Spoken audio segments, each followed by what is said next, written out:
Om Namo Bhagavate Vasudevaya.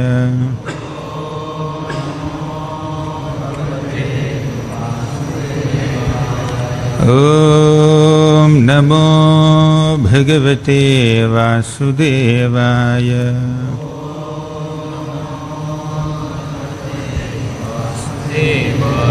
Om Namo Bhagavate Vasudevaya.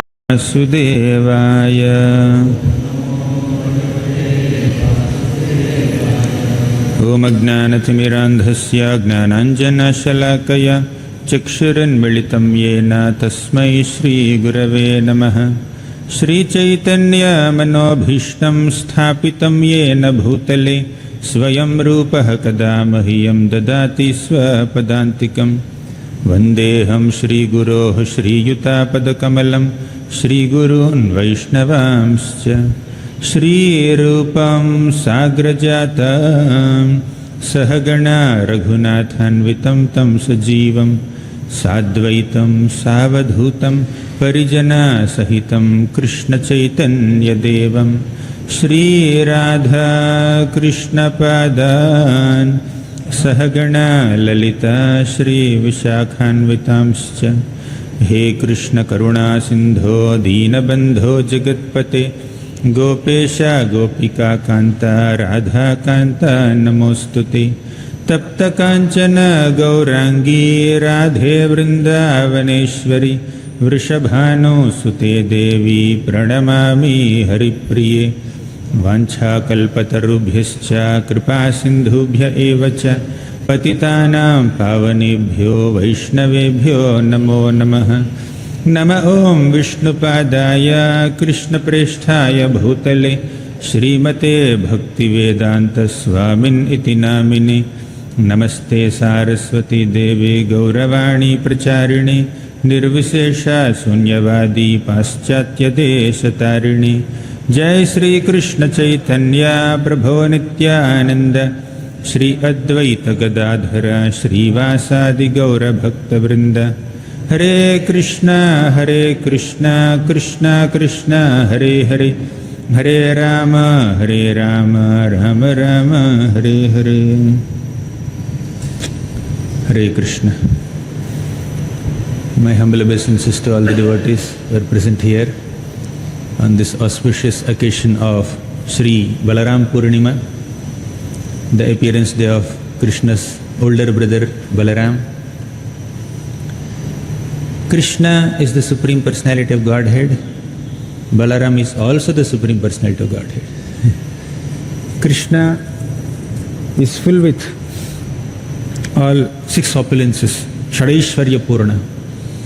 And Balaram also has six opulences. Krishna is the Supreme Lord and Balaram is a direct replica of that Supreme Lord. But the only difference is that Balaram is in the mood of a servant of Krishna. He is the Supreme Personality of Servitor Godhead. And if you see, Balaramji, he is pure whitish in color and Krishna is bluish in color. And both are like clouds.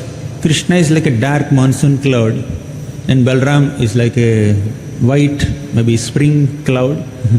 He looks very whitish. So,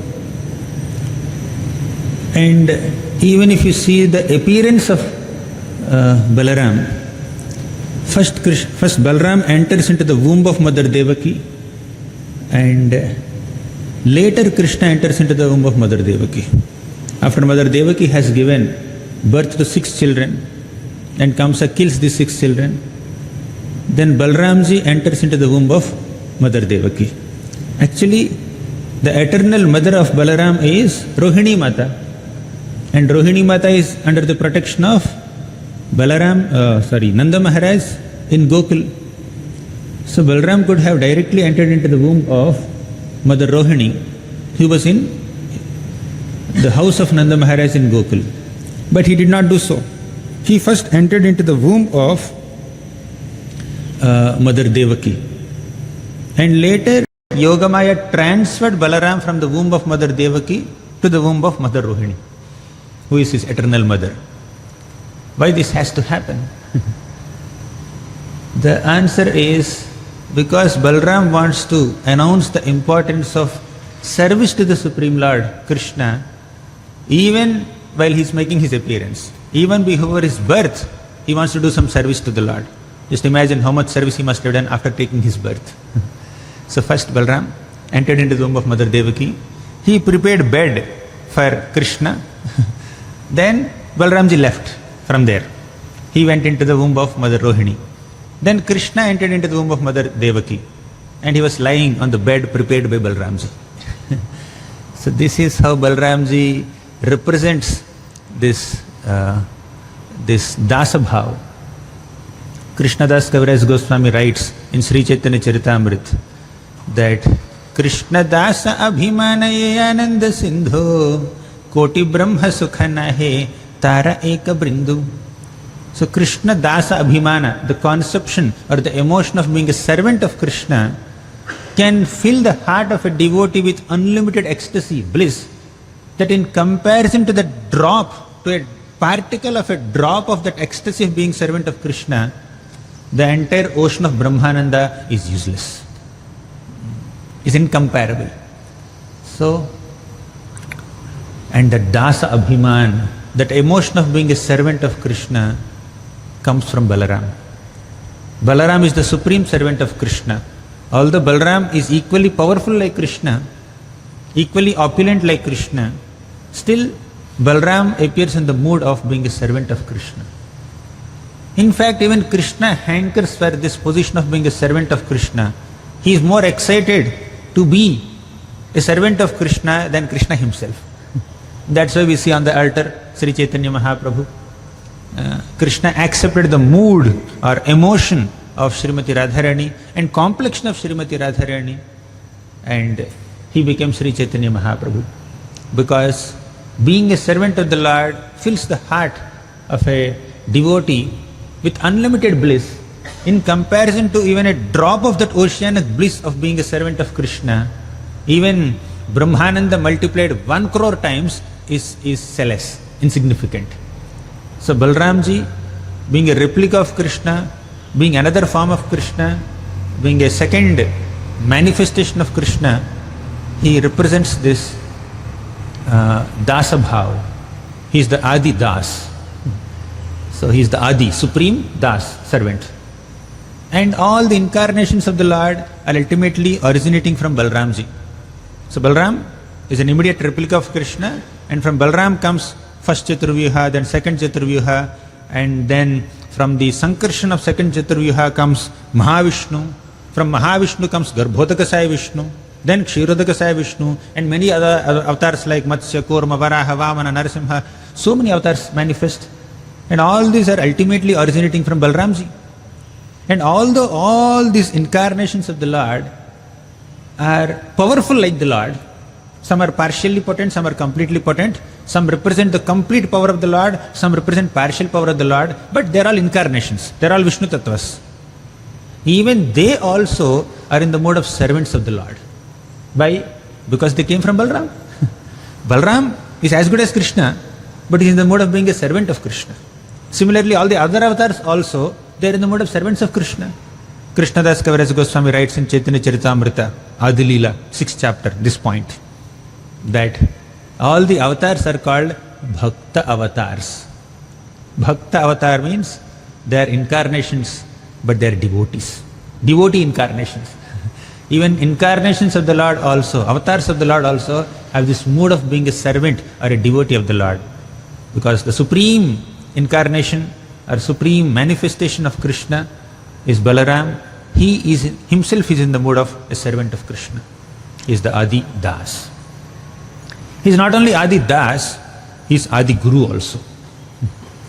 He represents Guru Tattva. He manifests Guru Tattva. He is the supreme spiritual master. Not only supreme servitor, he is supreme spiritual master also. He is the supreme servant and he is the supreme Guru, supreme teacher of Bhakti. So now Balaramji, as the Supreme Spiritual Master, he holds a plough in his hands. While Krishna wears a beautiful, sweet sounding flute, and Krishna fills the holes of the flute with his nectarian, with nectarian air coming from his nectarian lips, and generates mesmerizing ragas to attract the hearts of all the residents of the entire spiritual and material worlds. Balaramji, he holds a plough. Sarva akarshayatiti Krishna means Krishna is someone who attracts the attention of everyone. So he generates akarshana. Akarshana means attraction. So when you hear Krishna's flute, when you see Krishna's beautiful form, you become attracted to him. He is supremely attractive, all attractive. Whether he plays flute or plays games or teases the gopas and gopis or speaks lies or steals butter or dances with the gopis or plays with the gopas or tends cows or becomes dependent on Mother Yashoda's milk, Krishna is always attractive. Whether he cries or laughs, he is attractive. He is sweet. Adharam madhuram, vadanam madhuram. Whether Krishna's smile is sweet, Krishna's activities are sweet. Barha piyadam natavaravapuhu kardayor kardikaram bibharadvasah kanaka kapisham vaijayantim chamalam randharan veenoradhara sudhaya purayan gopa vrindai vrindaranyam swapadarabanam pravishad Gita kirti. So Krishna enters the forest of Vrindavan accompanied by all the gopas and cows while playing his flute. While the gopas are glorifying him, he wears a beautiful peacock feather, he wears a nice Vaijayanti mala. He is very attractive. But to get that akarshana for Krishna, karshana should happen. You remove a from there, karshati. What is karshana? See, Balaramji has a plough in his hand. With plough, he tills the lands. So he is representing agriculture, and Krishna is like playing his flute happily, and there are cows behind them. So Balaramji's plough represents agriculture. So that with that plough, the farmers, before tractor days, the farmers till the lands, right? They plough the lands. So when they plough the lands, what happens is all the weeds and whatever is unfavorable in the soil for the cultivation of the crop is removed. So by tilling the land, when the plough moves on the land becomes prepared for cultivation, right? So Balaramji is moving his plough and is preparing the land of our heart to become more and more fertile for cultivation of the seed of bhakti, right? So plough helps in cultivation of a crop, of a plant. Similarly, Balaramji, who is holding that plough, and he is representing that cultivating potency. See, we may get seed of bhakti from Guru, and you plant that seed of bhakti in the field of your heart. But if the field of your heart is not fertile enough, then the seed of bhakti, although it is potent, it will not grow. So when the seeds are fried and you plant them in fertile land, they will not grow. Land is fertile, but the seed is not potent. But the seed may be potent, but if the land is not fertile, then also the seed will not grow. You may pour so much water, but because the land is not fertile, the seed is not growing. So Balaramji's contribution to our spiritual life is so immense that he represents Guru Tattva, he is the origin of Guru Tattva, he is the supreme spiritual master, supreme Guru, and he provides us the seed of bhakti through a Guru. And he also helps the field of our heart to become fertile, so that that seed of bhakti can be cultivated nicely, can become a nice creeper and reach the lotus feet of the Lord. So Balaramji's contribution is immense. Just as a plough helps the land become fertile, Balaramji helps the land of our heart, the field of our heart to become very fertile for the cultivation of the seed of bhakti, which comes from Balarama only, which comes from Guru only. So Guru not only gives us instruction on bhakti, Guru definitely teaches us. What does he teach us? He teaches Shravanam, Kirtanam, Vishnoha Smaranam, Padasevanam, Archanam, Vandanam, Dasyam, Sakhyam, Atmanivedanam. So he teaches us 9 processes of bhakti. He teaches us Shastras, scriptures. He teaches us Bhagavad Gita, Srimad Bhagavatam. Essence of all scriptures are taught by a Guru. Guru gives mantra diksha. Guru also gives Shastra Siksha.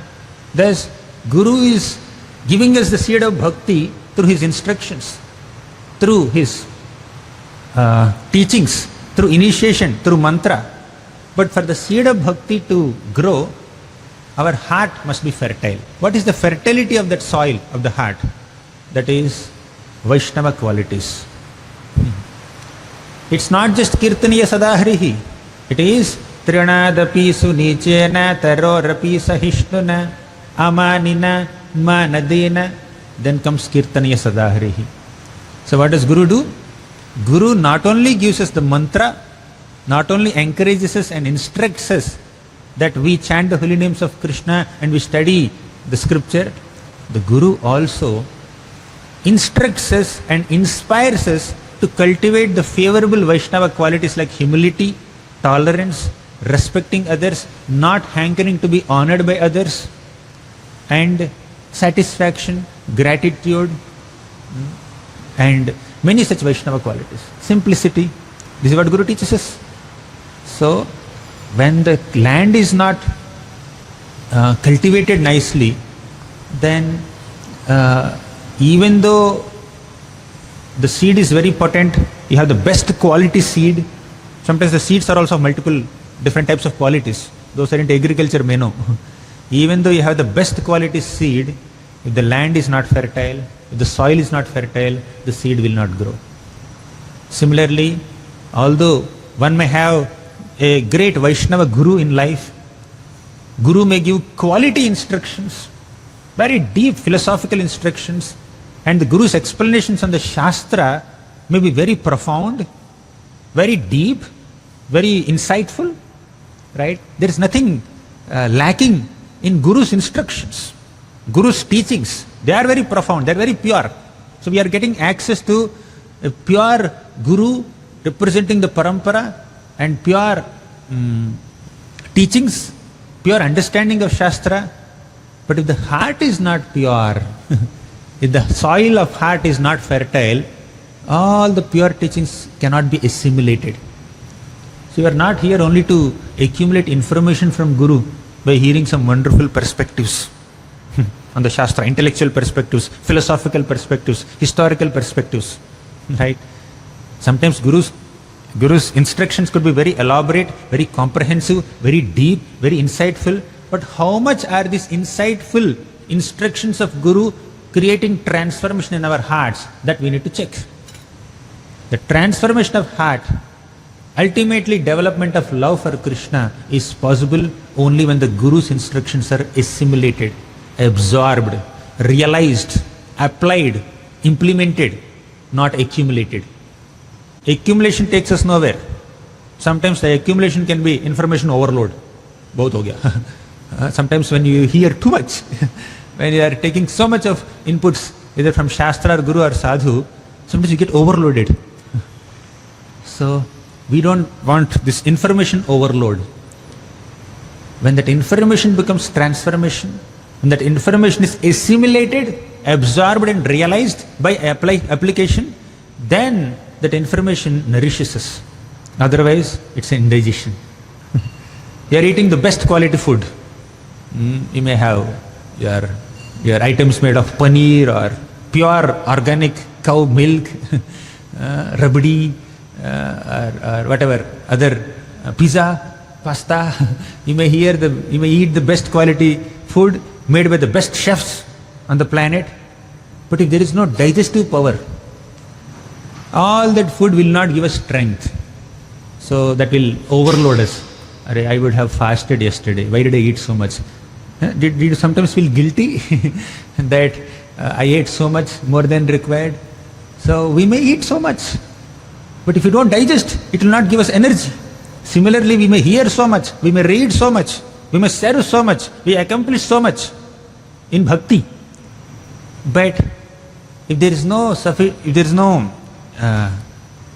character, there are no Vaishnava qualities, all that accomplishments and information and all that will not transform our heart. So Balaramji is not only acting as Guru, representing or the origin of Guru Tattva to create transformation, to give us knowledge, but is also holding that plough that you need to cultivate till your land. Karshati. So now we are pulling that plough. What happens is the unnecessary plants and unnecessary weeds will come out. Similarly, while cultivating good character, what happens is parallelly our shortcomings are uprooted. When you go and till a land, unnecessary plants are removed, unnecessary weeds are removed, and the land becomes more fertile for the seed to grow, the actual seed to grow. If you plant one seed and around that seed there are hundreds of other useless plants or poisonous plants, then all the nourishment that you are supplying, all the water that you are supplying to the field is consumed by these weeds, not the original plant. Therefore, weeds must be removed. So, while cultivating good character, we should also relinquish our anarthas. Whatever lust is there in the heart, whatever envy is there, whatever pride is there, whatever arrogance and egoistic tendencies are there, we need to give them up. So Balaramji, who is holding a plough and then tilling the land, cultivating the land, is uprooting the anarthas. So Balaramji helps us to uproot the anarthas. Let all these anarthas be removed so that the seed of bhakti can grow nicely into a very beautiful, luxurious, green plant producing nice flowers and fruits of love for Krishna. That's what Balaramji did in Romaharshana Sutta episode. Romaharshana was sitting on a great asan. He was giving lecture. He was speaking on scriptures, Puranas. He is very expert in Shastras. Rishair Bhagavato Bhutva Shishyodhitya Bahunicha. He knows Itihasas, Puranas and Dharma Shastras very well. But the problem with him is Adantasya Avinitasya Vritha Panditamaninaha. Adantasya, he has no self-control. Avinitasya, he has no humility.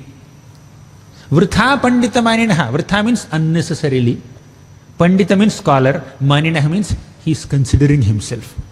So he is considering himself a scholar unnecessarily. So with that consciousness, he sat on Vyasasana, representing Vyasadeva and teaching scriptures to hundreds and thousands of sages at Naibisharanya, a great place. Then Balaramji came there. And Balaram came, all these sages, they got up. They got up from their seats with folded hands. They welcomed Balaramji. They respected and honored Balaramji. And they offered a seat to Balaramji. But this man is sitting, continuing to sit on the throne. Not that he has some knee pains. But problem is, he had arrogance in the heart. He was egoistic. So Balaramji, being the Adi Guru, the Supreme Guru, Supreme Spiritual Master, he thought of punishing such an arrogant Guru. He is Adi Guru, Balaram is Adi Guru, and Romaharshana is acting like a Guru, right? So he is Guru, he is representing Parampara, but what kind of consciousness does he have? He may be representing the knowledge of Parampara, but he is not having the mood of the Parampara. Knowledge transmission is not sufficient. We need to do consciousness transmission, mood transmission. If only knowledge is transmitted, that knowledge may be appreciated and that could be intellectually appealing. But what touches the heart is not the intellectual appeal of knowledge. It's a transformation of the heart. So when somebody speaks from a space of knowledge, from a space of intellect, then that will impress the intellect of other people. Okay, I got some information, I got some knowledge, I got some perspective. That's what they think. But if somebody speaks from heart, if they are heartfelt words, not intelligent, intellectually analyzed words, That's important. You need to have intelligence, you need to analyze nicely. Intellectual analysis is definitely important. Philosophical analysis is important. But if somebody speaks from a plane of intellectual analysis only and not heartfelt devotion, that will not create transformation. Intellectual analysis will impress people, but heartfelt devotion will inspire people. And that inspiration transmission is not happening in the case of this Ramaharshana. Only information transmission is happening, no inspiration transmission. Balaramji noticed it. Being the Supreme Guru, Balaramji noticed that, oh, he is very scholarly in scriptures, but he doesn't have the mood to represent the scriptures. He is very intelligent, he is very knowledgeable, he has great memory. See, when you sit with the book and read it 10 times repeatedly, points may go into the memory. And out of memory you can speak. But when we speak from memory, it will not satisfy us, it will not satisfy those who are hearing also. One should come to the stage of speaking from heart, not from memory. One should speak from the space of genuine devotion in the heart and not just accumulating information and then transmitting in a very nice appeal, eloquently with a wonderful presentation skill. Our presentation skills and our logical presentation can impress the ears and minds or intelligence of people. But Balaramji has a different lesson. So Balaram is so powerful that he can empower a blade of grass with the potency to kill a great quote-unquote scholarly teacher of scriptures when he doesn't have the right mood. One may think, oh, Balaramji is too much. You should have given some feedback. What is this feedback? Instead of giving feedback, he is killing him. See, sometimes to make a point, you have to take an extreme step. Sometimes it seems that the Lord is overly strict, or Guru is overly strict, or some incarnation of the Lord is overly strict. Yeah, it may appear like that, but they want to give a message for all time to come. So because Balaramji became so strict with someone who is presenting scriptures with such poor consciousness, even after 5,000 years now, we are recollecting it and we are trying to become more and more conscious in our Shastric study. I am not here to study Shastras to become a scholar, but I am here to study Shastras to become a servant. Not scholar, servant. Not someone who accumulates information and transmits information, but someone who realizes and absorbs that information and transmits inspiration. Right? So people may be impressed with our knowledge, but people will be inspired with our character. And he has knowledge. Definitely Ramaharshana had knowledge. But what is missing in him is character. So Balaramji emphasized on the importance of Vaishnava character over knowledge. And Krishna also did the same thing. What did Krishna say? In the Bhagavad Gita, 13th chapter, he presents 20 elements of knowledge. 13th chapter, 8th shloka onwards. Amanitvam adambhitvam ahimsa kshantirarjavam acharyopasanam shaucham sthiryam atmavinigraha. Amanitvam, adambhitvam, pridelessness, humility are the foremost qualities of a Vaishnava, isn't it? And he is acting not just like a Vaishnava, as a Vaishnava Guru, Ramaharshana, but he did not have amanitvam and adambhitvam. Krishna taught them in Bhagavad Gita. Parallelly, Balaram is implementing the teachings. See, when Kurukshetra battle was happening, Balaramji did not participate. Krishna went to Kurukshetra battle to support the Pandavas and do some driver service to Arjuna, and Kurukshetra battle was happening. And as Krishna was teaching Bhagavad Gita and orchestrating Kurukshetra battle, supporting the Pandavas, parallelly Balaram went on a pilgrimage. Isn't it? One is on the battlefield, second is on a pilgrimage. Both are lords. Two lords, playing two roles. You like battlefield or yatra? Right? Balaram is on yatra, Krishna is on a different yatra. This is fighting yatra. So Here Krishna is giving teachings of amanitvam, adambhitvam, and there Balaramji is ensuring that these teachings are followed by people there. And he is punishing someone who is not following the teachings. That is Romaharshana. So these are happening parallelly or like somewhat closer time zones. But after this, after killing Romaharshana, what did Balaram do? Balaramji transferred all the blessings of Romaharshana to his son Suta Goswami. Because the sages have given so many blessings and boons to Romaharshana. May he live long, may he become the prominent speaker of scriptures, this and that. So many boons he got. But although he got so many boons, so many benedictions, so many blessings, all these blessings are nullified completely because he did not have the right attitude. You may be blessed with great privileges, so many blessings, so many boons, but will be able to maintain all those boons or assimilate or take benefit of all those boons only when we have the container of character, which is missing in Romaharshana. You may be given best content if you don't have a container. Somebody says, I have 1 liter rabdi for you. Where should I handle? In hands? Which will only drip. So you need to have a cup, you need to have a vessel, so you need to have a container to hold this pure content. I am giving Mahaprasad, great Mahaprasad. Okay, how do I carry it? How much can you carry it in one hand? You need a container. So without container, content cannot be held. Similarly, this Romaharshana had content, so much content. Problem is there is no container. But who has that container? His son had that container. Suta Goswami had that container. Suta Goswami, Ved tattvam somya tatsarvam tatvatastadanugrahat bhruyuhu snigdhasya sishyasya guravo guhyamapyuta. What is this container of Suta Goswami made of? Saumya and Snigdha. Saumya, he is very pure, very gentle at heart. And Snigdha, he is very affectionate, very respectful towards all his gurus.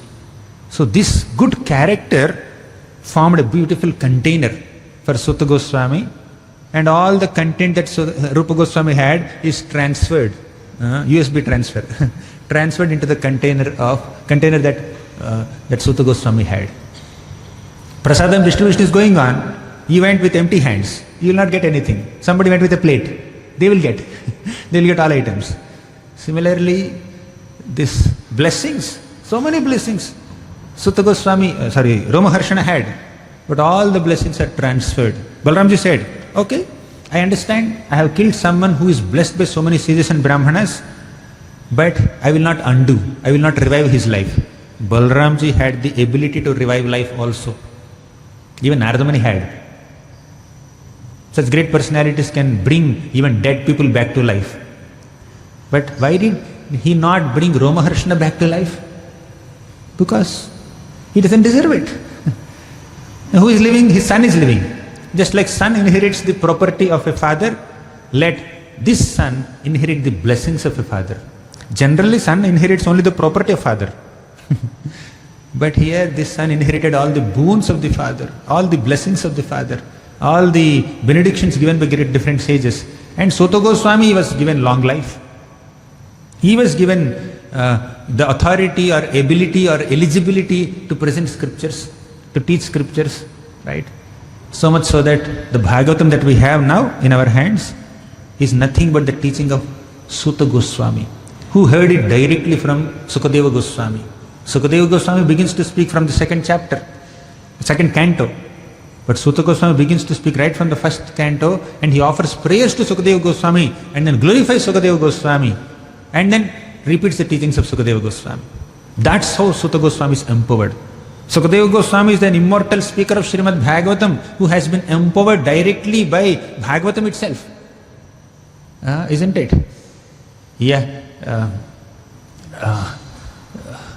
This Suta Goswami himself glorifies Sukadeva Goswami, saying that Yahasvanubhavam akhila shruti saramekam adhyatma deepam atititir shatantamondham Samsarinam karunaya purana guhyam tam vyasa sunumupayami gurum muninam.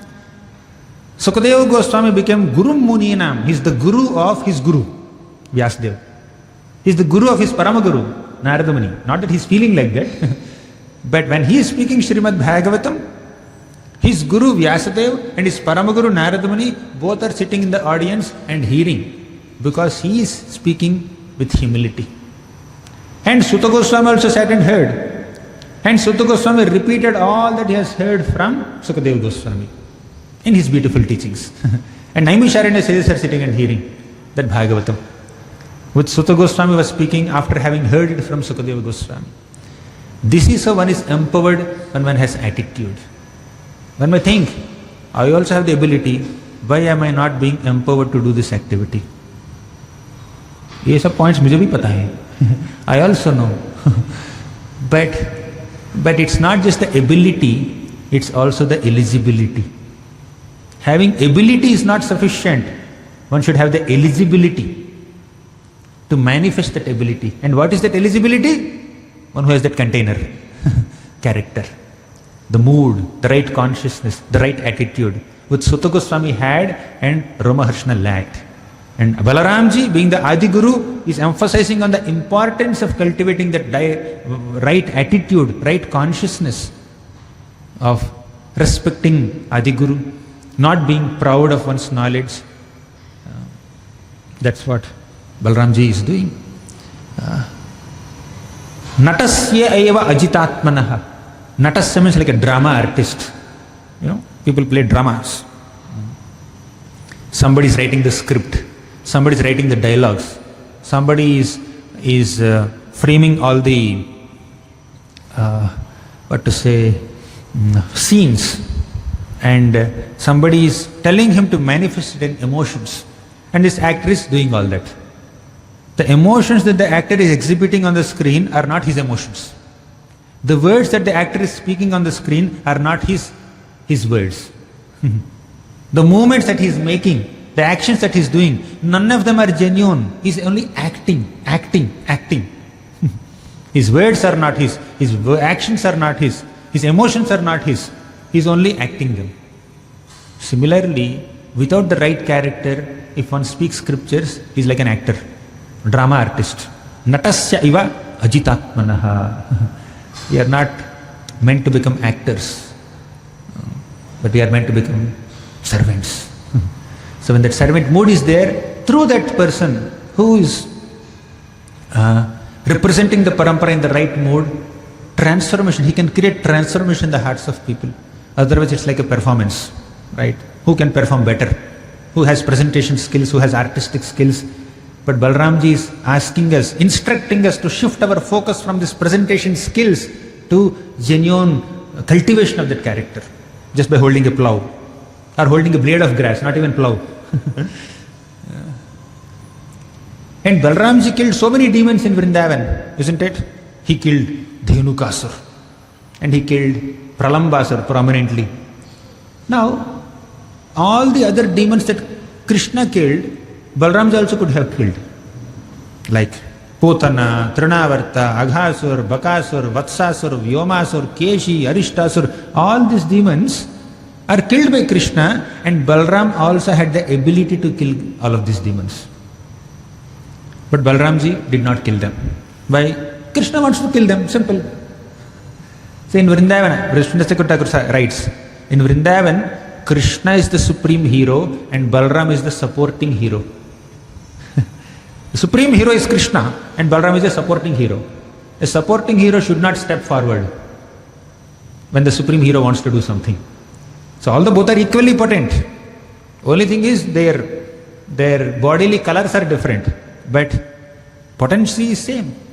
But Balaramji is in the mode of a servant and Krishna is the master. So Balaramji taking a low profile, although he has the ability to do some things, because Krishna wanted to do it, let him do it. Let me take a low profile. When you don't know what to do or how to do, when you don't have the ability to do things, keeping quiet is easy. But when you know something, still keeping quiet is very difficult. Right? When we know something, when we can do something and others are performing and you're asked to just keep quiet. What's your role? Just keep quiet. Enough. He will do. You just see it. I can do it. Why are you keeping me idle? But Balaramji never thought like that. Okay, let Krishna kill Dhenukasur, Bhakasur, Aghasur and all. I will just kill Dhenukasur because Krishna wanted me to kill. I will kill Pralambasur because Krishna wanted me to kill. So Krishna did not kill Dhenukasur, he allowed Balaramji to kill Dhenukasur. And when Krishna wanted that to happen, Balaramji did not withdraw himself. He did not say, everybody, you are only killing everyone dear, right? You go, kill him also, na? Why are you pushing me? No, I want you to kill. Okay, let me do it. So Balaramji is so surrendered, so malleable. Sometimes when we are not allowed to do some things despite having the ability, then we will lose inspiration to do completely. Even when somebody is asking us, come and do it, we will not do it. Because they did not allow us to do it before. Na? Right? So, but Balaramji is not like that. He is not entering Manlila. When he is asked to do, he is doing. When he is not asked to do, he is keeping quiet. That is malleability. That is servitorship. So Balaramji is not only giving us this deep lesson on representing the Guru Tattva and being like a Guru and giving knowledge with the right mood, right consciousness, but is also acting like a supreme servant, Adi, Das. And this is what Das is supposed to do. This is what a servant is supposed to do. Is being a very malleable servant. So, Balaram killed Dhenukasur. And what does Dhenukasur represent? Dhenukasur represents Sthula Buddhi. Buddhi means knowledge or intelligence, discrimination. Intelligence with which we do discrimination. What is right, what is wrong, what is good, what is bad, what is auspicious, what is inauspicious. That is the discrimination done by intelligence. That is Buddhi. If someone does something stupid, they say, ye Buddhi hi nahi. He doesn't have Buddhi. He doesn't have discrimination. So, Dhenukasur represents Buddhi. But what kind of Buddhi? Sthula Buddhi. Not Sukshma Buddhi, but Sthula Buddhi. What is the difference between Sukshma Buddhi and Sthula Buddhi? Sukshma Buddhi means refined discretion, refined intelligence, mature intelligence. That is Sukshma Buddhi. But Sthula Buddhi means gross intelligence, gross discrimination. They have their own, ways of deciding what is right and what is wrong based on their sentimental, superficial, external, very immature perspectives. Very immaturely they say, this is to be done, this is not to be done. What's your logic? This is the logic. Some dry logic they will apply. But refined intelligence, for example, Brahma. Brahma exhibited refined intelligence, Sukshma Buddhi. In 4th canto of Srimad Bhagavatam, there is a beautiful episode of Prithu Maharaj. Prithu Maharaj was conducting his 100th sacrifice, isn't it? Then who disturbed Prithu Maharaj's 100th sacrifice? Indra. Indra came in the form of a sannyasi and he has stolen the sacrificial horse of Prithu Maharaj. Then Prithu Maharaj's son started teasing Indra, but because Indra is an attire of a sannyasi, he did not kill him. He just retrieved the horse. And again Indra came to steal the horse. Repeatedly he is doing. Then Brahma appeared there. And Brahma said, Prithu Maharaj, please stop the sacrifice. Huh? What is this? Brahma should have gone to Indra and he should have told him, stop stealing the sacrificial horse. But instead of going to Indra, Brahma goes to Prithu and says, stop the sacrifice. Should Brahma stop Indra or stop Prithu? What kind of intelligence is this? The supremely intelligent Brahma is taking this kind of decision, managerial decision. See, Brahma was thinking, like Indra did a mistake and Prithu did not do any mistake. Support Prithu and discard Indra. That's a typical understanding. With someone's intelligence, they will simply understand that whoever has done the right thing must be supported, whoever has done the wrong thing must be punished. Right? Or checked out, fired him. But Brahma did not think in that way. Brahma thought, Prithu is a devotee, Indra is also a devotee. And Indra did a mistake. Instead of punishing Indra or removing Indra from the position of being Indra, is there any possibility of bringing a transformation in the heart of Indra? Brahma thought, yes, there is a possibility. How do I do it? By stopping Prithu's sacrifice. Hey, but this is injustice, right? Prithu is doing 100 sacrifices. How can you stop his sacrifice? Just to bring transformation in Indra, how can Prithu's sacrifice be stopped? Brahma had a simple logic. Prithu is a pure devotee. Why should he conduct sacrifice in the first place? Forget 100th. He need not even do even first or second sacrifice also. He doesn't need to perform any karma-kandic sacrifices. No need. So he went to Prithu and said, Prithu, you are a pure devotee. You don't need to conduct these sacrifices. And this sacrifice is unnecessary, creating some insecurity and envy and intolerance in the heart of Indra. To stop him doing the wrong thing, you stop doing the right thing. He may be doing the right thing, but from his position as a pure devotee, he can do much better things. Some things, see, there are maybe 100 things that can be right, but amongst all the 100 things, there are few things which are super right, absolutely right, that can be done, and other right things need not be done also. It's right thing to do something, but you need not do that right thing. You don't have to do it. Everything that is right need not be done by you. Let others do it. Doing Sravanam, Kirtanam, Smaranam, Padasevanam is also right thing. Conducting a sacrifice is also right thing. But between these two, which is better for Prithu, which suits Prithu better? Sravanam, Kirtanam. You worship Lord Vishnu. You don't have to conduct the sacrifice. You may be a great scholar.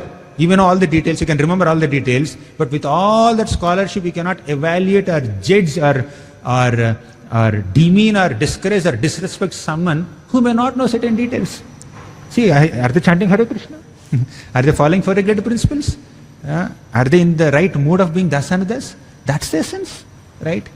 So when we become too extravagant in focusing on some minute details or some, unnecessary or secondary details at the cost of missing the essence, then we have sthula buddhi, not sukshma buddhi. Sukshma buddhi means uphold the principles always and adjust the details. If you can uphold the principles while getting into details, that's also fine. Right? But principle must be preserved. Details can be adjusted. But Dhenukasura represents that sthula buddhi, gross discrimination on an external, superficial, surfacial level, and there is no refined discrimination. So in the name of being liberal, we can't compromise on principles. In the name of being innovative and liberal, don't compromise on principles. And in the name of being very traditional and conservative and very loyal, don't be overly strict with certain details that can be adjusted. Problem is, when we become overly strict with certain minute details, it doesn't stop there.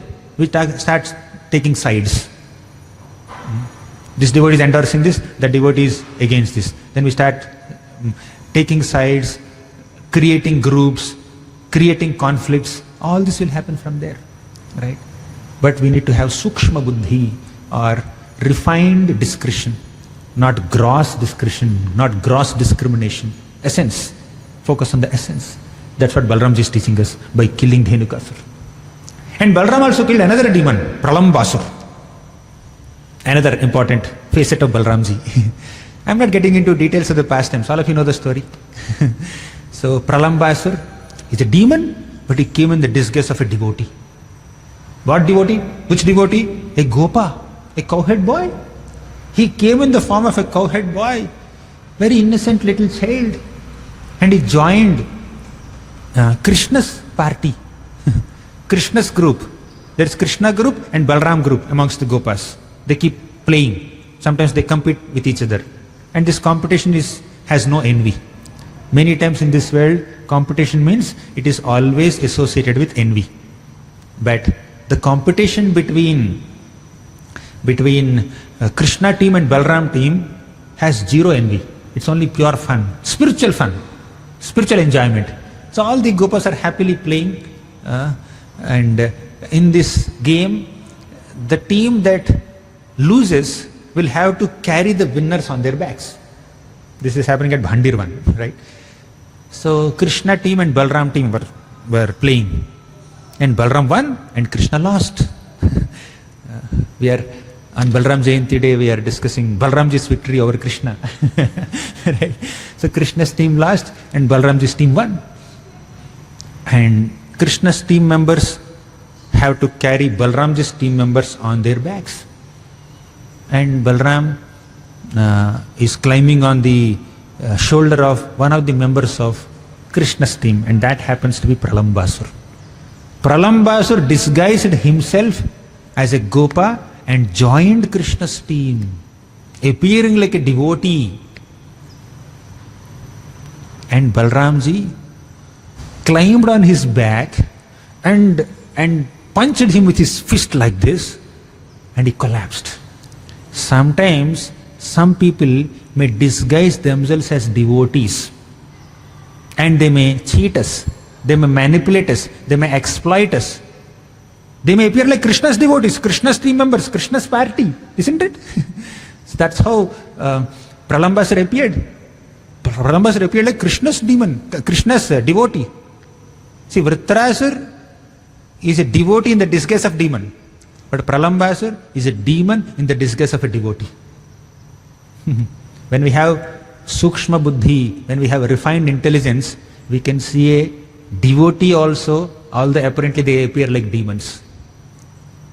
And we can detect a demon also, although they are in the disguise of a devotee. For that we need to have Sukshma Buddhi, right? Devotee is not always a tilakdhari with a shaved head with saffron clothes. And one who is not having this hairstyle or this tilak style, they may not be demons also. Sthola Buddhi is external discrimination.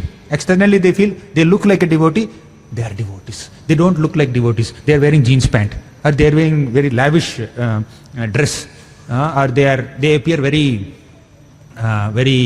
opulent. They are not devotees. You can't judge them by externals, right? Internally they may be pure devotee, maybe better devotee than you, who knows, right? So gross discrimination is to just go by externals, superficially, superficially, whatever is revealed, you just go by that. But it's not gross discrimination, it is subtle discrimination. We should not go by externals. There's a popular saying, right? Don't judge the book by its cover. It's like that. So that requires Sukshma Buddhi. So Balramji did not get carried away thinking that, oh, he's in Krishna's team. He's in Krishna's team, he must be a pure devotee. No, although he's in Krishna's team, he deserves to be killed by me. That's what a guru does. Guru is one who exposes non-devotional tendencies, even though they are exhibited by an apparent devotee, and kills them, uproots the anarthas. So, Balramji being the guru, he detected this deception of Pralambasur, and he just destroyed Pralambasur just by one fist, right? One punch, done. Pralambasur was killed. So we need to detect deception. Devotee has to be simple, simple-hearted. But being simple does not mean being naive. Being simple does not mean we are very unintelligent, stupid. That's not simplicity. Stupidity is not simplicity. A devotee is very simple at heart. At the same time, devotee is very alert. Devotee has the refined discrimination to understand what is right, what is wrong, what is auspicious, what is inauspicious. We need to develop that right discrimination. That's what Balramji is teaching us by killing Pralambasur. Even though Pralambasur appears like a devotee, don't just be impressed by the external looks. He may look like a sweet Gopa boy, little cowhead boy, playing with us in Krishna's team. Balramji did not get impressed with him. He just destroyed Pralambasur. You know what is Pralambasur's plan? Sorry, I'm going beyond time. I didn't notice. So, how long I'll conclude with this, 2 more minutes. So Pralambasur,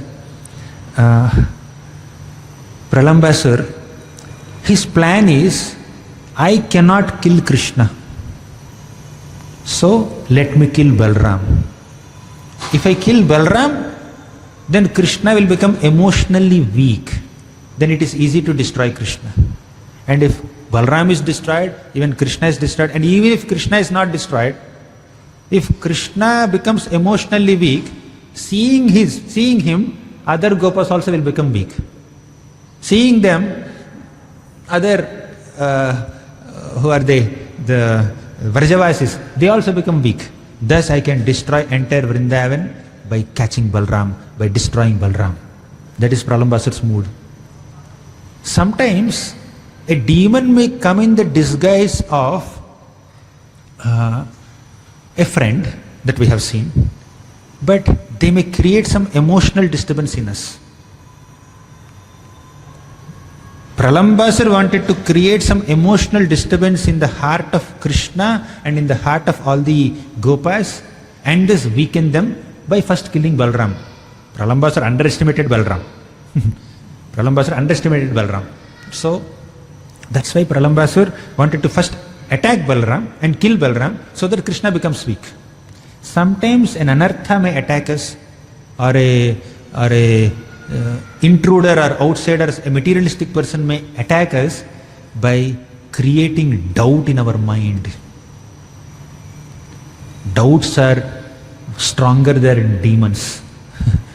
If a demon attacks us, he may destroy our physical body, he may harm our physical body. That does not mean we will be deprived of love of God. If a demon destroys our physical body, we can still go back to Godhead. Right?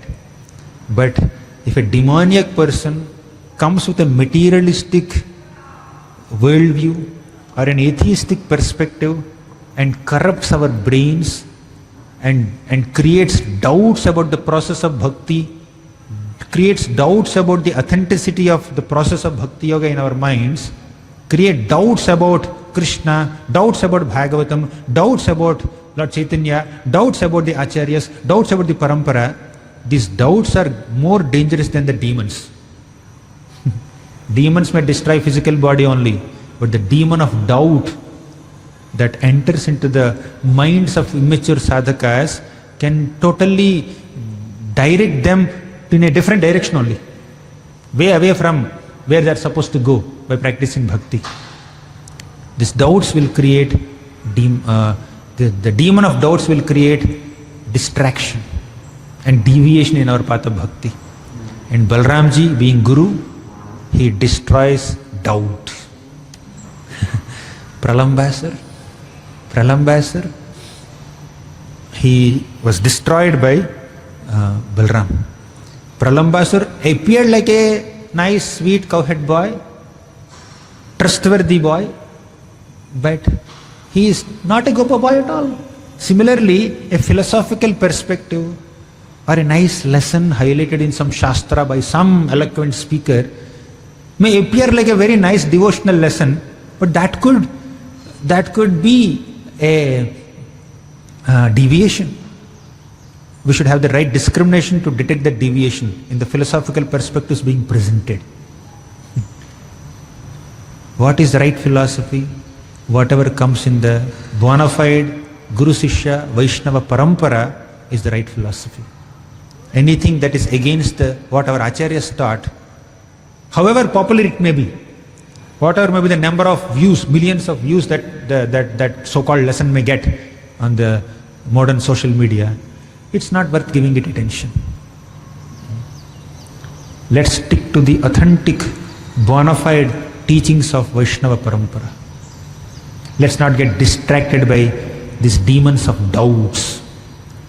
Those who misrepresent philosophy, those who do not present the authentic philosophy in an authentic and loyal manner, they may create doubts in the mind. Is it right? Is it right? You may start doubting. It's written in Bhagavatam. How can you say is it right? It's written in Bhagavatam.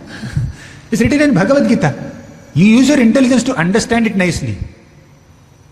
But if you use your intelligence to doubt it and suspect it, something wrong. Right? Sometimes some worldviews and materialistic worldviews can create doubts in Shastra also. Not a doubt that helps us understand the concept better, but the doubt that makes us suspect the authenticity of the Shastra itself. And the doubt may appear like a friend, like Pralambasur, but it's a demon. So just as Balramji killed the demon of Pralambasur, similarly, when we take shelter of a guru, a bona fide, authorized Vaishnava guru, then the demons of doubts in the mind are destroyed. Therefore, we need to stick to the teachings of Parampara, teachings of Guru. When Guru says something, Guru is heavy. What does it mean? Guru is heavy means not that he has 100 kilos weight or 200 kilos weight. That's not the weight. It's not the physical weight. And it is said Guru is heavy. You take balance. Put on one side the words spoken by Guru, a bona fide Guru. And on the other side, you put the words spoken by all kinds of speculators, so-called scholars or materialistic philosophers. You just put all that stuff there.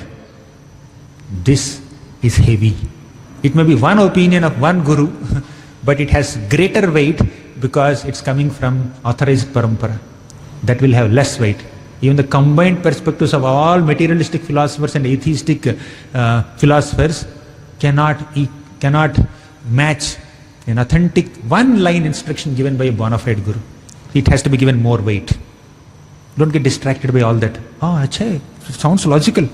It sounds, that material logic sounds logical to your material sthola buddhi. But use your some sukshma buddhi, then it sounds logical to you.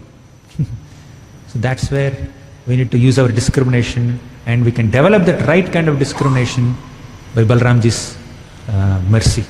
So on this auspicious day of the appearance of Balaram, let us sincerely pray at the lotus feet of Sri Balaram to give us dedication and loyalty and submissiveness to the authentic bona fide teachings of Guru Sishya Parampara, our Vaishnava Parampara, and not get distracted or deviated or demotivated by atheistic, materialistic worldviews. And also, let us pray to Balaram to develop proper Sukshma Buddhi and not become a victim of Sthola Buddhi, of one's own Sthola Buddhi or other Sthola Buddhi. And also, let us sincerely pray to Balaram to develop the right kind of consciousness. Like he gave an important lesson to all of us through Roma Harshana Sutta, that when you are presenting scriptures, be in the right consciousness. You may not be scholarly, but your presentation may be incomplete. It's always incomplete, but it should not be incorrect.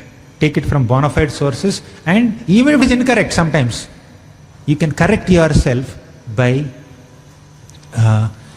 having humility. An arrogant person cannot correct oneself, but a humble person can correct oneself by taking shelter of those who give him correct knowledge. So let us pray to Balramji so that we can cultivate that genuine Vaishnava humility and represent the teachings of Parampara properly. And also let's pray to Balaram that, oh Balaram, please cultivate the field of my heart with the right kind of Vaishnava qualities, so that the seed of bhakti can grow nicely. With your plow, uproot my anarthas and make the land of my heart, make the field of my heart ready for the seed of bhakti to grow nicely. And you are the supreme servant. Give me some service attitude. Go with a begging bowl in front of Balramji and beg for some service attitude. Beg for some submissiveness to the parampara. Beg for some loyalty and submissiveness to the teachings of parampara. And let's protect ourselves from anarthas and aparats and distractions and deviations in the path of bhakti. Thank you very much. ग्रंथराज Shrimad Bhagavatam की जय, श्रील प्रभुपाद की जय, श्री बलराम जयंती महामहोत्सव की जय.